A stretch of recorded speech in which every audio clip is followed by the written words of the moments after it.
America, Cuba మధ్య ఉన్నటువంటి సమస్యల విషయంలో క్యూబా వెనక్కి తగ్గింది. ఆ దేశ అధ్యక్షుడైనటువంటి మిగెల్ దియాజ్ అయితే మీడియాతో మాట్లాడుతూ, అమెరికాతో మేము చర్చలు జరపడానికి సిద్ధంగానే ఉన్నాము.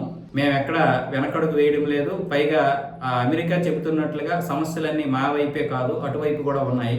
మాకు కేవలం 40% మాత్రమే మేము ఇంధనాన్ని ఉత్పాదన చేసుకుంటున్నాం. అది కూడా విద్యుత్ ఉత్పాదనకు మాత్రమే సరిపోతుంది. మా దేశీయ అవసరాలకు సరిపోవడం లేదు.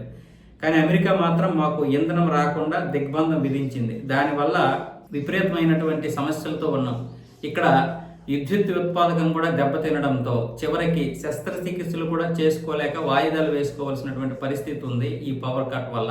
ఇప్పుడు మేము అమెరికాతో అయితే మాట్లాడుతాం. అయితే ఎక్కడికక్కడ అమెరికానే మాకు సమస్యలు సృష్టిస్తుంది అన్న విధంగా దియాజ్ మాట్లాడుతున్నారు. ఇప్పటి వరకు అయితే అమెరికా దీని గురించి ఏ విధంగా ప్రకటన చేయలేదు.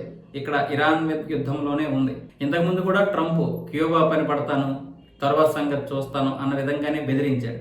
ఇప్పుడు క్యూబా అమెరికాతో యుద్ధం చేయడం కంటే చర్చలు జరపడమే మంచిది. ఎందుకంటే ఒకవేళ దీనివల్ల అమెరికాకి నష్టం ఉంటే రావచ్చు, కానీ క్యూబాకి చాలా నష్టం. పైగా ఇప్పుడు క్యూబా యుద్ధం చేసే పరిస్థితుల్లో లేదు. యుద్ధం చేసే పరిస్థితుల్లో ఉన్న యుద్ధం నుంచి తప్పించుకోవడమే తెలివైనటువంటి వాడి పని.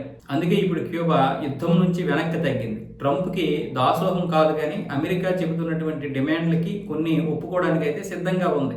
దేశ ప్రయోజనాల కంటే ఏది ఎక్కువ కాదు అని నిరూపించబోతుంది. పైగా క్యూబాలో ఇప్పుడు చాలా పరిస్థితులు ప్రతికూలంగా ఉన్నాయి. ఇలాంటి సమయంలో యుద్ధం చేయడం మూర్ఖత్వం కూడా అవుతుంది.